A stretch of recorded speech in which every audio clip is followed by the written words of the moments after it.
kita sedang berhadapan bukan sekedar persoalan hukum. Kita sedang menyaksikan pengkhianatan besar terhadap akal sehat, moral politik, dan fondasi konstitusi negara. Kita tidak sekedar berbicara tentang ijazah palsu. Kita sedang bicara tentang pemalsuan sejarah, penghinaan terhadap akal sehat, dan kriminalisasi terhadap orang-orang yang berpikir jernih. Pada waktu nanti, ketika Allah mengizinkan, ilmu akan membuktikan pemalsuan ijazah ini seterang benderangnya. Maka ini adalah simbol paling jelas dari kekuasaan yang dibangun atas dasar kebohongan. Bukan soal selembar kertas, tapi soal legitimasi kekuasaan yang kemudian digunakan untuk membentuk kebijakan demi kebijakan yang menentukan hidup mati rakyat. Dan lihat apa yang terjadi.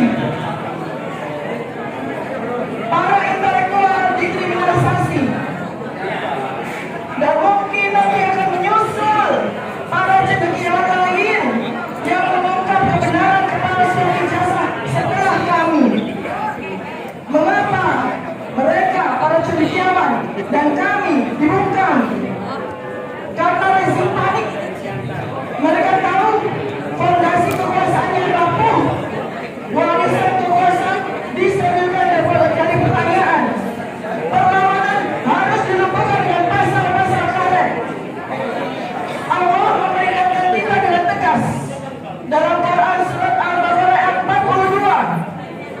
Dan janganlah kamu mencampur adukan kebenaran dengan kebatilan. Dan jangan kamu sembunyikan kebenaran ketika kamu mengetahuinya. Inilah yang sedang terjadi hari ini.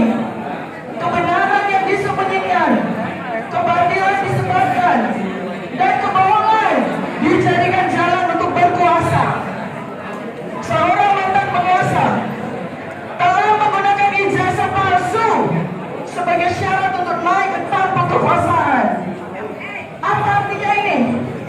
Artinya seluruh produk hukum, kebijakan, dan penunjukan pejabat selama dia menjabat dilahirkan dari legitimasi yang cacat moral dan cacat legal.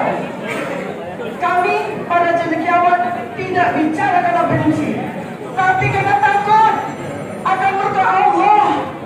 Jika kami melihat kebohongan dan kami berdiam diri, kami tidak mau jadi sekam bisu.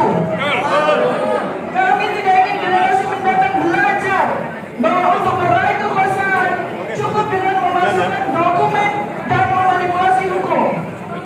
Kami bersuara agar kebenaran ditegakkan dan kebohongan dihentikan di sini, hari ini, bukan untuk besok. Mereka ingin bungkam kami, bukan karena kami salah, tapi karena kami menjalankan hal yang benar. Kriminalisasi terhadap kebenaran adalah tanda paling nyata bahwa kekuasaan telah kehilangan kepercayaan diri. Jika rakyat tidak bangkit, kita sedang membiarkan penipuan menjadi budaya negara kita, dan kebohongan akan menjadi warisan. Kita harus bergerak, bangkit secara intelektual, spiritual, dan moral. Kita tidak sedang ingin menjatuhkan negara. Kita ingin menyelamatkan negara ini dari kehancuran. Rakyat Indonesia, kalau kita diam hari ini, maka besok anak cucu kita akan hidup di negeri di mana kebohongan dianggap kebenaran dan mereka yang jujur dipenjara. Rakyat Indonesia, bangkitlah. Bangkit bukan dengan amanah yang buta, tetapi dengan kekuatan, dengan narasi, dengan konsolidasi akal sehat. Hari ini adalah usia. Apakah kita akan jadi generasi yang diam saat kebenaran diinjak-injak? Atau kita akan bangkit sebagai umat yang menegakkan amanah Allah? Ini bukan sekedar perlawanan terhadap satu orang atau satu rezim,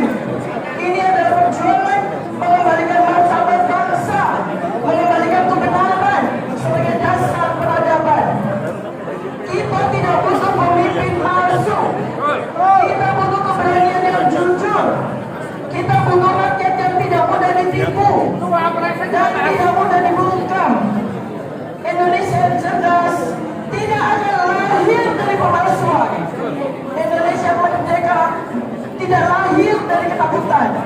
Saatnya nasihat memimpin anak bangsa. Bagi seluruh rakyat Indonesia,